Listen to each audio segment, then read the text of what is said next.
నమస్తే అండి. Welcome to my channel. నేను వెల్లి చక్రధర్.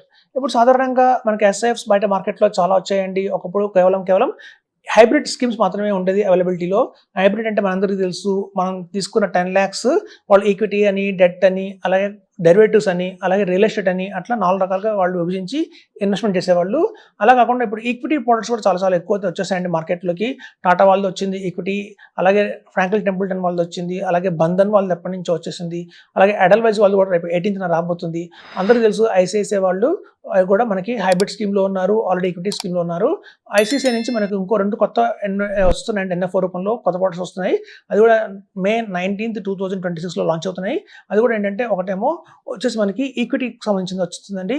ఇంకోటి ఏంటంటే మనకి అంటే మనకి చూడండి బ్యాలెన్స్ అడ్వాంటేజ్ ఫండ్స్ అందరూ తెలుసు మ్యూచువల్ ఫండ్స్ ఎలా ఉన్నాయో అలాంటివే ఇందులో కూడా మనకి ఏంటంటే అసెట్ అలొకేషన్ అంటారు వాటిని. అంటే అసెట్స్ మధ్య అలొకేట్ మార్చుకుంటూ ఉంటారు. మార్కెట్ బాగా డౌన్లో ఉంది అన్నప్పుడు ఎక్కువ డెట్లోకి ఇన్వెస్ట్మెంట్ చేయడం, మార్కెట్ చాలా హైలో ఉన్నప్పుడు డెట్లో ఇన్వెస్ట్మెంట్ చేయడం, మార్కెట్ డౌన్లో ఉన్నప్పుడు ఈక్విటీలోకి ఎక్కువ అలొకేట్ చేయడం, అట్లాంటి ఈక్విటీ డెట్ మధ్యలో కూడా వాళ్ళు అలొకేషన్ అనేది మార్చుకుంటూ ఉండేదే మనకి వచ్చిన ఫండ్ అండి ఇది ఐసిఐసిఐ నుంచి. సో అలా మనకి ఐసిఐసిఐ నుంచి ఒకటి వస్తుంది, అలాగే ఐసిఐసిఐ నుంచి ఈక్విటీ కూడా ఒకటి వస్తుంది మనకి 19th. అలాగే చూస్తే ఎడెల్‌వైస్ వాళ్ళది 18th వస్తుంది మే 2026లో.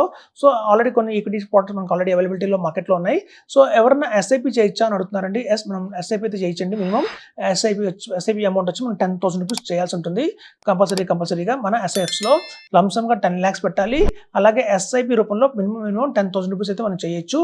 ఇలా కనుక కాంబినేషన్స్లో కనుక ఒక లంసంగా పెట్టి తద్వారా కనుక ఎస్ఐపి రూపంలో కొంత అమౌంట్ కనుక ఇన్వెస్ట్మెంట్ చేసుకుంటూ వస్తే రిటర్న్స్ ఎలా వస్తాయి అనేది మనం చూద్దామండి.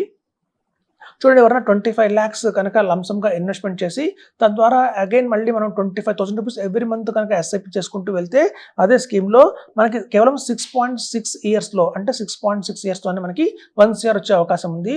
ఇక్కడ మనం 25 lakhs ఒకటే ఫండ్లో వేయాలంటే లేదండి, 2 ఎస్ఐపీలు తీసుకోవచ్చు.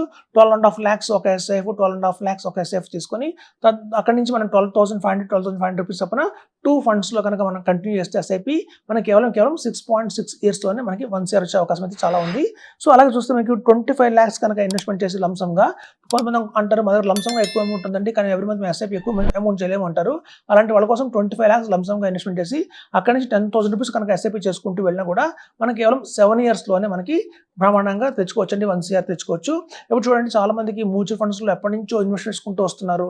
అలా మ్యూచువల్ ఫండ్స్లో ఇన్వెస్ట్మెంట్ చేసుకుంటూ వస్తున్న వాళ్ళందరికీ వాళ్ళ కార్పస్ దగ్గర ఒక 25 lakhs ఉన్నాయి. వాళ్ళు ఆల్రెడీ మ్యూచువల్ ఫండ్స్లోనే ఒక 10,000 రూపీస్ ఎస్ఐపి చేస్తున్నారు అనుకోండి. అలాంటి వాళ్ళందరూ కూడా వీటి పక్క షిఫ్ట్ అయిపోవచ్చు. సో ఆల్రెడీ మన కార్పస్ బిల్డ్ అయిపోయింది కాబట్టి 25 lakhs మ్యూచువల్ ఫండ్స్లో ఆ అమౌంట్ని ఇక్కడ ఎస్ఐఎఫ్లో వేసి అక్కడి నుంచి నెక్స్ట్ 10,000 రూపీస్ ఎస్ఐపి కనుక ఇందులో కంటిన్యూ చేసినా కూడా మనకి కేవలం 7 yearsలోనే 1 crore అనేది చూడొచ్చండి. ఇంకో ఆప్షన్ వచ్చి 15 lakhs 15,000. చూడండి, కొంతమంది 15 lakhs మన దగ్గర అవైలబిలిటీలో ఉన్నాయి లంసం కంటే 15 lakhs కనుక ఇన్వెస్ట్మెంట్ చేసి తద్వారా కనుక ఎస్ఐపి అమౌంట్ కూడా 15,000 రూపీస్ కనుక కంటిన్యూ చేసుకుంటూ వెళ్ళినా కూడా మనకి కేవలం 8 years 6 monthsలోనే మనకి 1 crore వచ్చే అవకాశం అయితే చాలా ఉందండి. ఇప్పుడు చాలా మందికి తెలుసు మ్యూచువల్ ఫండ్స్లో ఒక ఫార్ములా ఉంటుంది. 15 into 15 into 15 = 1 crore అని చెప్తారు. అంటే 15,000 రూపీస్ కనుక ఎస్ఐపి ఇన్వెస్ట్మెంట్ చేసుకుంటూ వెళ్తే 15 years కనుక వేస్తే మనకి 15% రేట్ ఆఫ్ ఇంట్రెస్ట్ కనుక వస్తే మనకి అది 1 crore అయితే అవుతుందండి.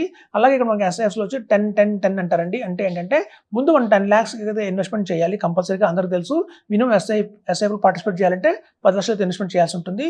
సో అలా 10 lakhs కనుక ఇన్వెస్ట్మెంట్ చేసి ఎవ్రీ మంత్ 10,000 రూపీస్ కనుక ఎస్ఐపి వేసుకుంటూ వెళ్తే మనకి కేవలం 10 years 6 monthsలోనే కూడా మనకి 1 crore వచ్చే అవకాశం అయితే ఇందులో ఉందండి.